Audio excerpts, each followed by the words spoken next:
because I couldn't go back to that place, right? Like I was all in. It was 100% who I was all day, every day, all year long. It didn't matter if it was football season or not. I was always all in on the 49ers. And here's the deal. Here's the picture that I want you to grasp, okay? There wasn't a safe place for me to be. I was always outnumbered. I was always isolated. I was always alone. I was always different. There wasn't a table in the cafeteria at school for the 49ers fans. Like it didn't exist. I was alone. I would wear the jersey for picture day, which my mom hates this picture. All right? But I was alone. There were some Oilers fans. They were kind of weird. There was some people who hated the Cowboys. They were random, but there wasn't a place. There was no safe place in town. There was nothing like that. In order to be different, it called you to just live completely counter to everyone else around you, and you're isolated and you're alone. But I'll tell you this, I learned to embrace it. I learned to actually love that aspect about who I was. I learned to actually appreciate the differentness of it. When I ask you, have you ever been different? Can you point to something like that? Can you recall a time, not just when you were different, but when you actually embraced it? When you actually loved the idea of being different and counter to everyone else around you, and that it actually kind of excited you and gave you joy. I love that scene from The Chosen. It's a powerful line. You're not going to find it in Scripture. That's not a real back and forth that we at least know of from Jesus to Peter, but it's a powerful line, and it's rooted deeply in truths that we do find in the gospel. This powerful statement, get used to different. Everyone had these expectations of who they thought Jesus was going to be. Everyone thought they understood what the Messiah was going to do. They had these ideas. They thought that he was going to be someone who was rooted spiritually, but they expected that he was actually going to be this conquering king, this hero, that he was going to come in and that through them they were going to find freedom, that he was going to stand up to those who were the oppressors, that he was going to push back and reinstate the nation of Israel. And that's what they were looking for. And they had those expectations. That wasn't Jesus. That's not who he was, and he was constantly pushing back. He dealt with those expectations all the time, but consistently, in the context of his ministry, you would see him do things that were different. You could see him pressing the people around him to get used to being different, to different kind of ideas and contexts of what it means. It's a powerful thing. Before Jesus, there would be lots of different people who would come along and claim to be the Messiah. And they would go off into the mountains and they would gather these little groups together and they would try to build a foundation of a movement. And whenever they felt like they had enough momentum, then they'd go back down into Jerusalem or some location and try to take over with whatever movement they were doing. Not Jesus. Jesus didn't go and hide. He didn't go work elsewhere. Jesus lived among the people. You'd find him at the places of worship. He'd walk through the market. He rubbed shoulders with normal people. He would preach to the poor and to the wealthy. He would talk to the religious and the unreligious. He was everywhere to everyone. He was always available. He didn't go and hide. He was there. He accepted his role of being this isolated island, different than everyone else around him. And one of the people who had the biggest issue with that was Peter. Now, in the video clip we just saw, it was Peter who stops Jesus from inviting Matthew to follow. He doesn't think that Matthew's qualified. And Jesus reminds him, well, I called you. And Peter says, yeah, but that was different, right? And Jesus responds, get used to different.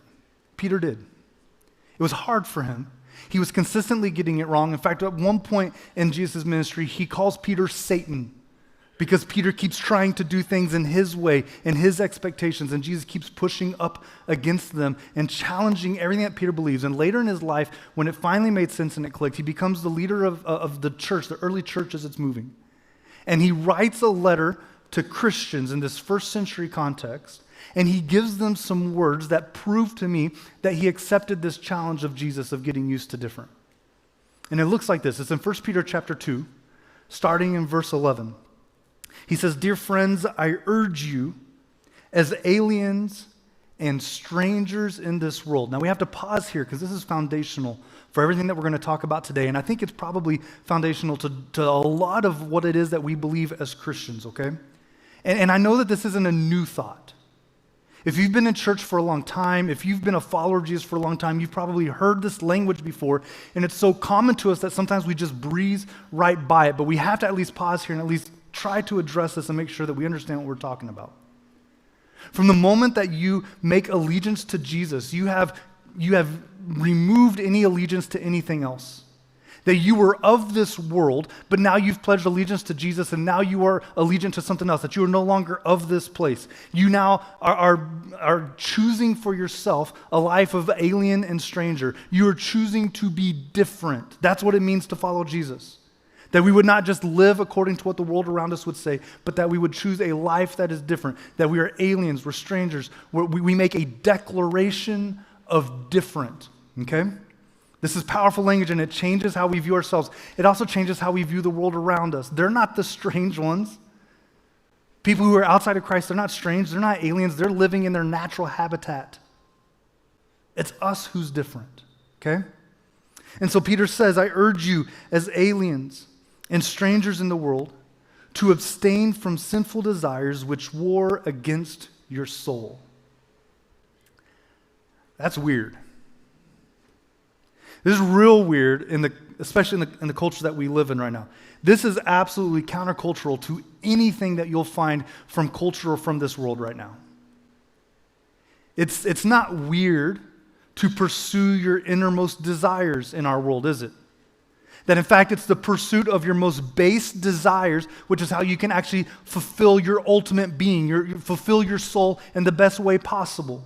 That you would give in to your greatest, biggest desires. If you would just pursue that in your life, then you can find your true happiness, you can find your true purpose, the true value of your soul, and yet Peter says completely opposite. He says that our innermost desires, that these desires that are deep within us, actually war against us, that they're bad news, that we should abstain. That word abstain, that's not something you find in our culture much, is it? Indulge maybe, not abstain. There's a big challenge here. That if we're going to be different, if we're going to be aliens and strangers in this world, then it's going to require us to live different. And if we're going to live different, then it's going to require us to not do some things. We're going to look around the world. We're going to see people living and behaving in certain ways, making certain decisions in themselves. That's fine for them. That's not for us. We abstain. There's some things in this world that we just don't do. There's some things in this world that the culture, the world will say is good. But what we know of God says that it's bad. There's things in this world where God has revealed to be good, and yet our world would challenge and say that it's bad. And we struggle between these realities trying to figure out what it is that we're supposed to do. Peter says that we abstain. That the Christian is the one who is countercultural because he or she is out of step with trends and passions and culture. But it's not just that. It's not that we're odd. It's not that we're strange. It's not that we're just weird for the sake of being weird. We're odd because we're trying to be godly. We don't have the same targets that the rest of the world has. Does that make sense? That we're trying to pursue what God has said, not what the world says. And so we come across as being different and odd because we're actually just trying to be godly. We're not just trying to be awkward, right? Sometimes Christians are just awkward. That's not what we're trying to do. We're trying to be godly. Countercultural living is the result of following Jesus Christ. If you follow Jesus, you will find yourself at odds with the culture around you. And I think one of the biggest fears of the church right now is that we look a little bit too much like our culture. And it's dangerous. Peter doesn't just say that, he goes on. He says, I urge you as aliens and strangers in the world to abstain from sinful desires which war against your soul. Live such good lives. Live such good lives and live it among the pagans. Live such good lives among people who don't believe and who don't think the way that you do, that you live good lives around them. It's not just about what you don't do, it's also about what you will do. It's about the things that we abstain about, that we abstain from, but also the things that we pursue the good things in life. That though they accuse you of doing wrong, they may see your good deeds and glorify God on the day that he visits us. What does it take to look different in our world? When we talk about being a Christian, we talk about being a follower of Jesus, what does it take to look different in our world? It looks like abstaining from evil and doing what is good. It's that simple. It's that simple. You abstain from evil, you do what is good. That'll make you stand out like a light on a hill, won't it? That would make you look different in our culture, wouldn't it? And here's what I think Peter understood and what he was communicating to the early church. I think he understood that a reputation is a fragile thing. That when it comes to our reputations, especially early on in the church, they had enemies everywhere. They were isolated. They were alone. They were outnumbered.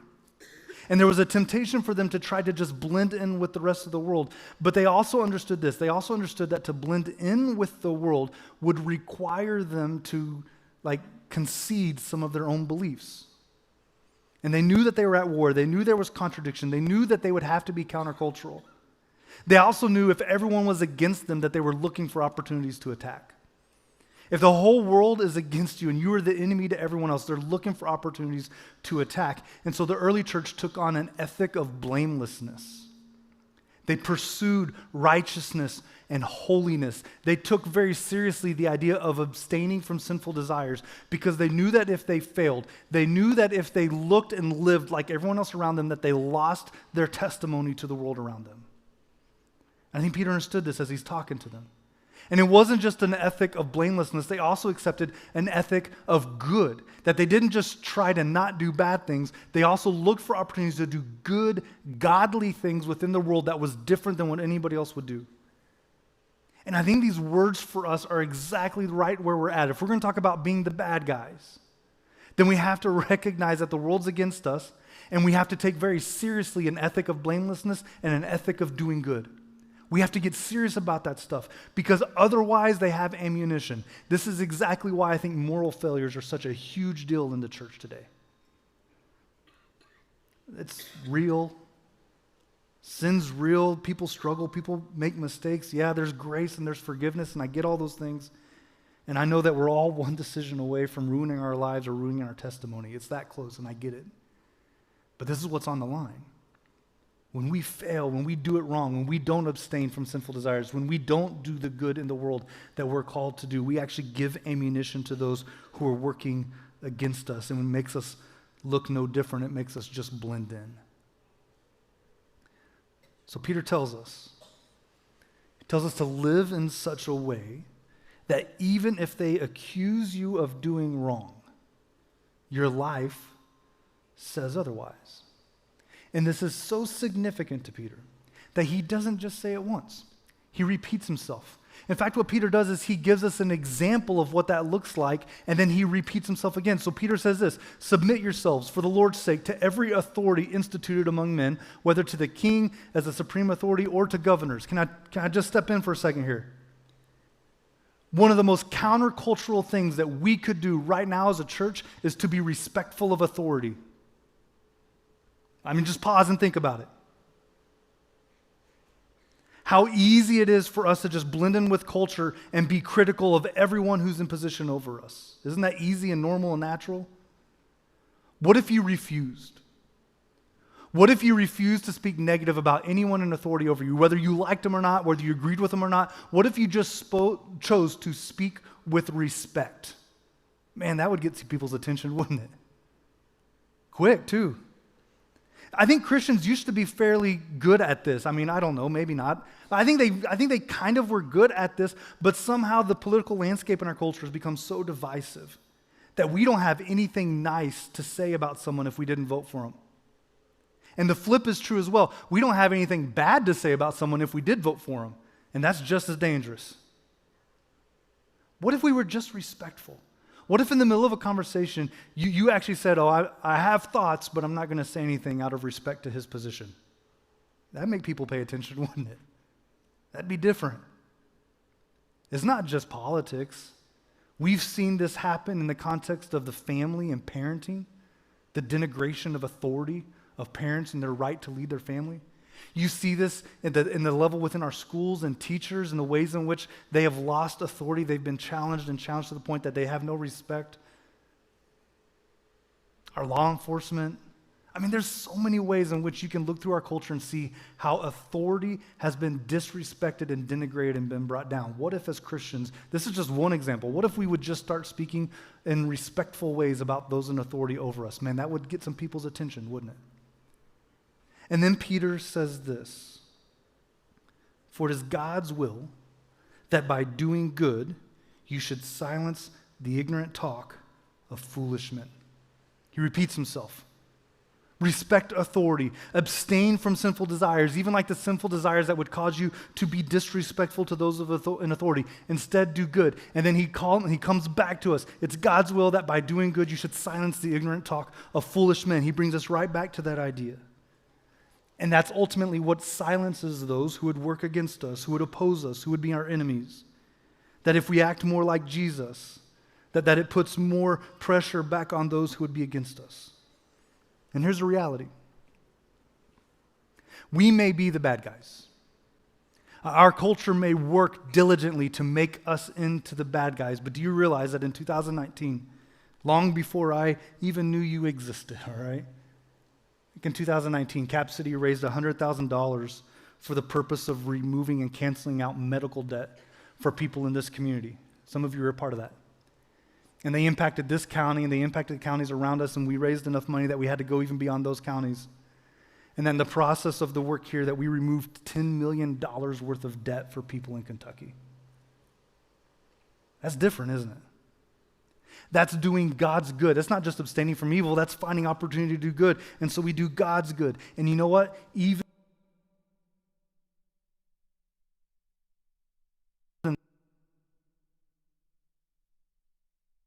just a few weeks ago, there's people in our culture who struggle with different challenges or disabilities, who most people in culture would value to some extent, but they're often seen as not offering a whole lot. There's some people in our culture who would suggest that they're really not even worth their life. We don't. We celebrate them. We throw a party. We invite them and we make a big deal and we celebrate their uniqueness. We celebrate their existence. We value them and we appreciate them and we make them the focus of our attention one night a year. But beyond that, we don't just do one night a year. We celebrate them every single week. We put a ministry in this church where we have services specifically for people with disabilities or unique challenges. And then we let their families come because we recognize that it's hard to come and worship when you're dealing with something like that. We don't see them as a burden. We see them as an opportunity and someone to be loved and valued and accepted. And that's different. That's doing God's good. And even most pagans would agree that that's pretty good. There's more. I mean, they can say that we're the bad guys. Lots of people suggest that Christians don't value women, but you can look into Cap City and you can see a whole lot of things that we do specifically just for women. That we have opportunities to educate, we have opportunities to support and encourage. That we are stepping into spaces specifically for women who are struggling with pregnancies and trying to figure out what their next steps are. We want to come alongside of them and empower them and give them resources and help them be able to lead their family as they should. We don't just sit back and say things, we do. We don't just abstain from sinful desires. We step in and we do the good work that God calls us to do. And so we partner with any organization that we can find who's empowering women to help support them and give them the resources that they need. And they say that we're the bad guys and they try to push us out of schools. They don't really want us in the schools because they don't really trust what we're going to say when we get there, right? We just keep showing up on their doorstep with stuff. We just keep giving them stuff. We get supplies for kids who can't afford them. We get supplies for teachers who are stretched thin because of all the ways that they're trying to take care of their class. We keep just showing up with needs, so much so that schools will call us when they need help. They don't really want us there, but they know that we'll show up. And that's doing God's good. That's different. And even most pagans would agree that that's good. And they say that we're the bad guys. But we're trying to figure out how we can partner more with fostering agencies in our area because we care about children.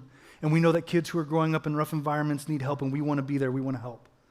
We don't just repair people's homes and relationships, but we also step in and we actually repair their real homes. We help them. We come along. We build homes. We repair homes. We have an event or a group that meets in this building every Tuesday night called Celebrate Recovery that's designed for people who have addictions and hurts and hang-ups. Because we don't want to just say the things, we want to do the things. We want to do good in our community and in our culture. We send food, we pack food, and we send supplies to third world countries. We feed the hungry in our community. We pay the bills of people who are needing help. We run towards disasters instead of away from them, trying to figure out how we can help. That's doing God's good. And that makes us look very different. But what are you doing? I mean, it's cool that you're here this morning. And it's cool that collectively as a family, there's a lot of stuff that we do, but we are made up of lots of individuals, and you have a role to play in this as well. It's not just about being a part of the team. It's about actually getting into the game. What are you doing? I mean, maybe for you, it could be hospitality. You know that there's some people in this church, this isn't a program within this church, there's just individuals in this church who see empty bedrooms in their home as opportunities for adoption. Or they see it as a place where someone can get back on their feet. How cool is that? That they recognize that their house isn't their place to hide, it's not their place to sleep and eat and recover, but it's actually a resource within the kingdom of God. That could be you. I mean, some people in this church actually believe that their living room is a place where ministry happens. How neat is that, right? What are you doing? How are you doing the good? How are you living such good lives? It's endless possibilities. There's a group in our church, a community group, that on their own decided to start having a bingo event here in town in a place where a little bit lower income, a little bit struggling families. They take prizes and they do it once a month. It's simple. They did it on their own. I think it's really cool. I mean, there's just so many opportunities. We can go on and on. Do you know that the soup kitchen here in town was started by individuals from this church? Not from the church. They didn't wait for the church to come up with a plan and a strategy and put a program together. They just started doing it. They saw a need, they stepped up, and they met it, and I think that's really neat. The possibilities are endless. Ultimately, though, this is what it's about. We're trying to do God's good. And when we do God's good, it will cause us to be different. It will make us look unlike the rest of the world around us. And Peter thinks that this is so important that he says it a third time. He said it once, he repeated himself, but this is so significant. This idea, this concept is so big that he feels like he has to say it a third time. And so this is what it looks like the third time. He says, live as free men, but do not use your freedom as a cover-up for evil. Live as servants of God. Show proper respect to everyone. Love the brotherhood of believers. Fear God. Honor the king. Abstain from sinful desires. Live good lives. Makes it really simple. Love one another. Fear God. Honor those in authority. And if you live like that, it will make you stand out in our culture like a sore thumb.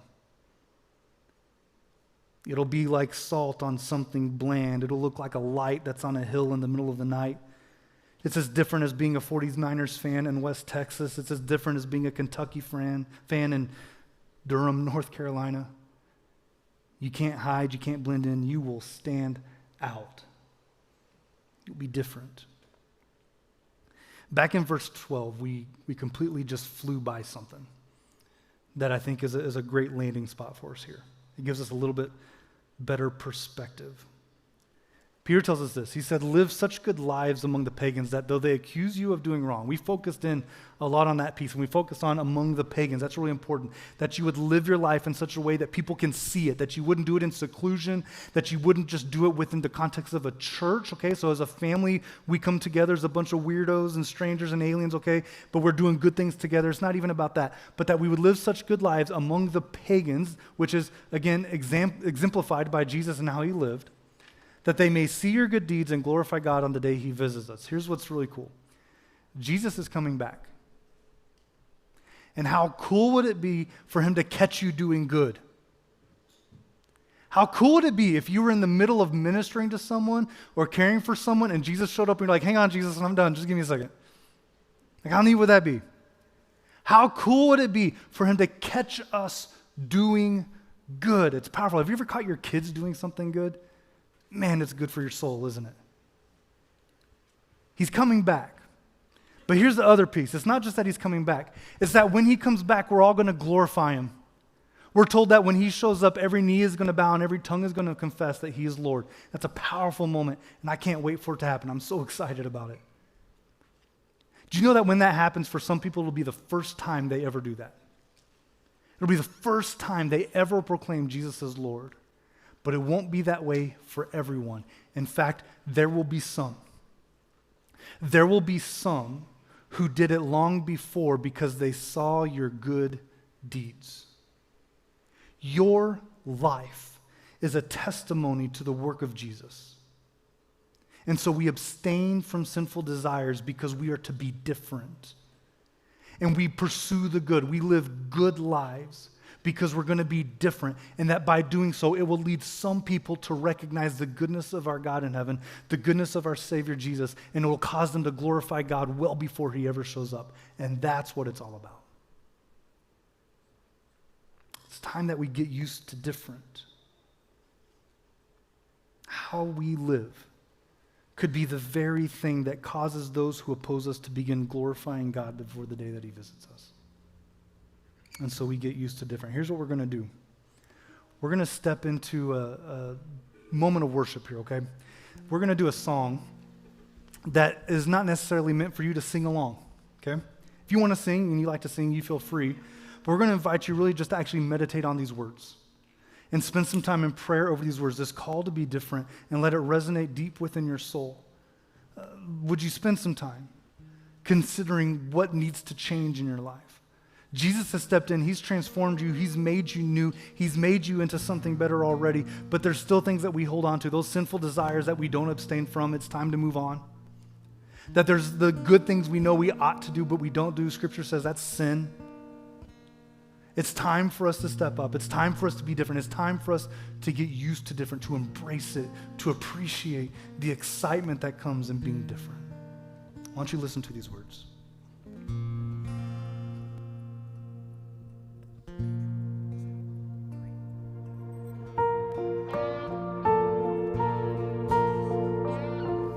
I don't want to hear anymore. Teach me to listen.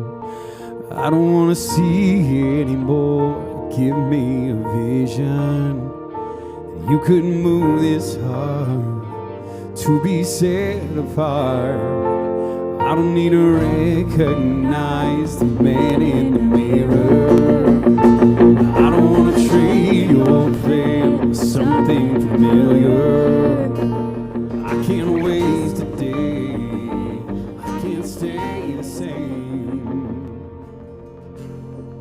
I wanna be different. I wanna be changed till all of me is gone, and all that remains is a fire so bright the whole world can see that there's something different. So come and be different in me.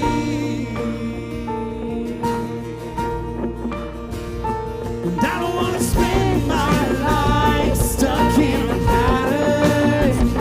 And I don't want to gain this world, lose what matters. So I'm giving up everything because I want to be different. I want to be changed till all of me is gone, and all that remains is a fire so bright.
was Friday afternoon, and Jesus is dead. His brutalized body hanging without life on a cross dropped into a hole in the dirt. His executioners had dug the holes, prepared the place, and done their job with ruthless efficiency. This wasn't how it was supposed to be. The hope of mankind overcome by powers of hell, by the shadow of a grave. We once knew what it was like to rule and reign on the earth. We were made to live in the light, in a relationship, in purpose. We were made for more than what we've come to accept as normal. Ever since the garden, Satan and his kingdom have been tightening their grip. Darkness has ruled, evil, chaos, suffering, hopelessness. We've been enslaved and crippled by the holes the enemy has been digging for us too.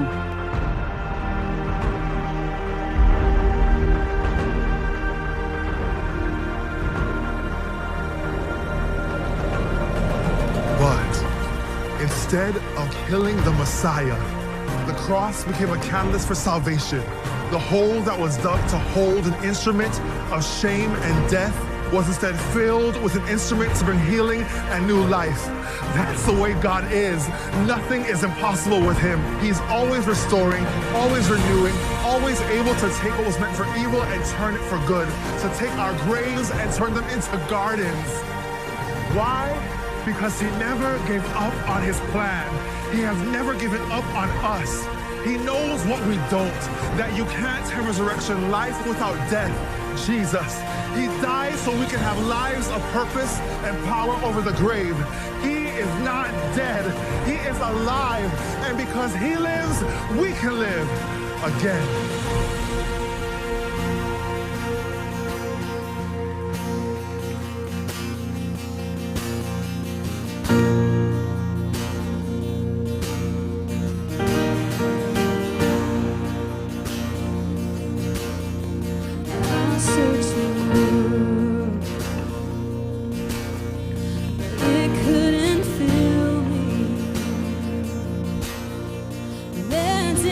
Praise and praise.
believe it. He's the one that can change each of us. God in heaven, I ask that you will change us right now, that we can be different in this world. And when we go out of the side of this place, they see that there's something vastly different about the way that we live our lives.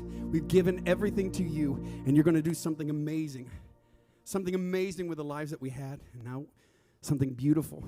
God, thank you so much for Jesus Christ. It's in his name that we pray. Amen. We'd love to hear from you. If you have anything that you have questions about, we'd love to talk to you after this service. But thanks for being part of this, and we'll hope to see you next week.